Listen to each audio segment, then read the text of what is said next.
नमस्कार.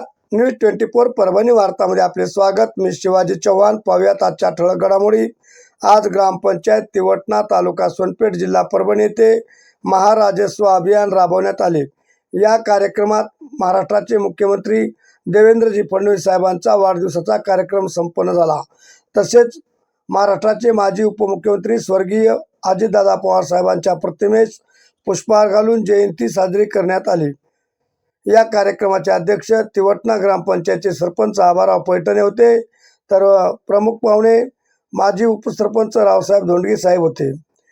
या कार्यक्रमास उपसरपंच भगवानराव धोंडगे, पोलीस पाटील महादेवराव धोंडगे, लक्ष्मणराव धोंडगे, भारतीय जनता पक्ष तालुका अध्यक्ष सोनपेठ, तसेच गणेशराव धोंडगे, संभाजी धोंडगे, शिवाजी धोंडगे, विजयकुमार धोंडगे, रंगनाथ आमले, संतोष धोंडगे, पांडुरंग धोंडगे, बालासाहेब धोंडगे, लक्ष्मण सोनटक्के, दयानंद धोंडगे, जयराम धोंडगे, तुकाराम धोंडगे, रामभाऊ धोंडगे, बर्वे आदी गावकरी कार्यक्रमास मोठ्या प्रमाणात उपस्थित होते. यावेळी ग्रामपंचायत, पंचायत समिती व जिल्हा परिषद या ठिकाणी विविध योजनेचा माहिती ग्रामपंचायतने गावकऱ्यांना दिली, अशी माहिती आमचे प्रतिनिधी अंकुश धोंडगे यांनी कळवली आहे. अशाच घटना घडामोडी पाहण्यासाठी चॅनलला आजच लाईक व बेल आयकॉन दाबून सबस्क्राईब करा व शेअर करा. पाहूयात काही क्षणचित्रे.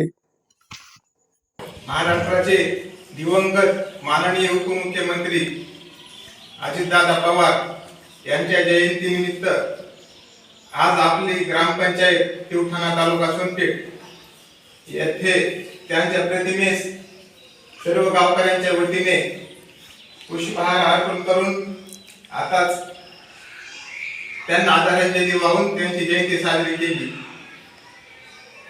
माननीय अजितदादा पवार यांचा स्वभाव अत्यंत दिलखुलास असे व्यक्तिमत्व होते. विकासाच्या दृष्टीने त्यांची महाराष्ट्रासाठी खूप धडपड होती. तरी अजितदादाचे असं अचानक जाणं सर्व महाराष्ट्राला त्यांची उणीव सदैव भासत राहणार. तरी अशा थोर नेत्याला महाराष्ट्र शासनाने त्यांची जयंती शासनाच्या स्तरावर साजरी करण्याचे ठरवले. त्यानिमित्ताने आपल्या गावामध्ये ग्रामपंचायतमध्ये जयंती साजरी करण्यात आली. त्यांना अभिवादन करण्यासाठी गावातील सर्व प्रतिष्ठित नागरिक, तरुण वर्ग सर्व मोठ्या संख्येने उपस्थित झाले.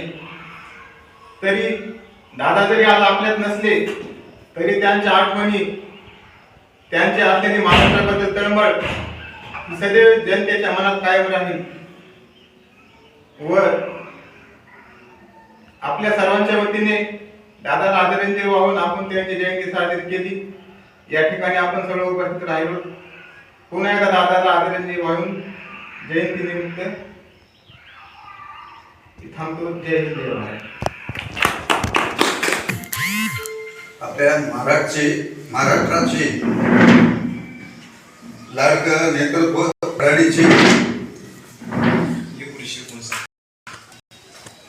नेतृत्व करणारे अजितदादा यांचा आज जयंती, जन्मदिनांक 22 जुलै 1959.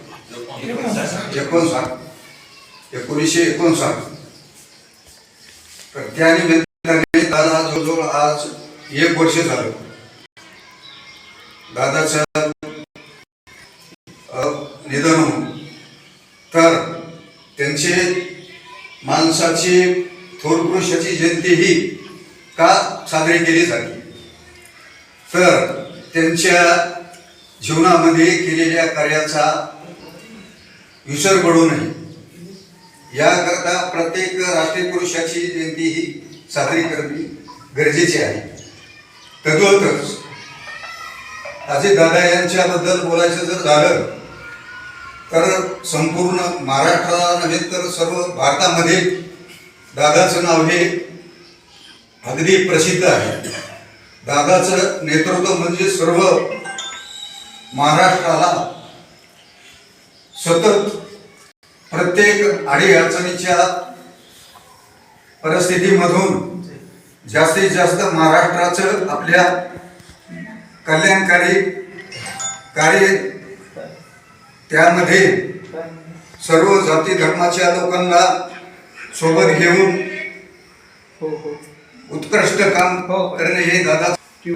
त्याचप्रमाणे दादाच्या एकंदर कारकिर्दीमध्ये दादाने अनेक धडाडीचे असे कार्य करून आपल्या महाराष्ट्राचे नावलौकिक केले. हे अत्यंत आपल्या महाराष्ट्राकरता फार बिकट परिस्थितीत निर्माण झाली. त्यांच्या आठवणी कराव्या तेवढ्या कमी आहेत. तरी आपण सर्वांनी एकच दादाचे तत्व हे काय होते हे लक्षात घेणे गरजेचे आहे. दादाच्या नंतर आपला महाराष्ट्र जास्तीत जास्त कसा बाकीच्या संदर्भामध्ये कसा पुढे जाईल हे दादाचं स्वप्न होतं.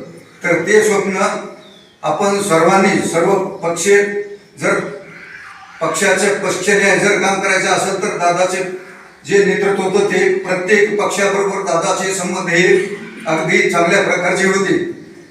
त्याने ते स्वतः जर आपल्याला पुढे साकार करायचे असतील तर सर्व पक्ष बाजूला सोडून सर्वांनी एकत्र काम करणे हेच दादाचे तत्व असल्यामुळे आपण हे आपल्या पुढील जीवनामध्ये आपण अंमलात आणून आपला कारभार यशस्वी करावा.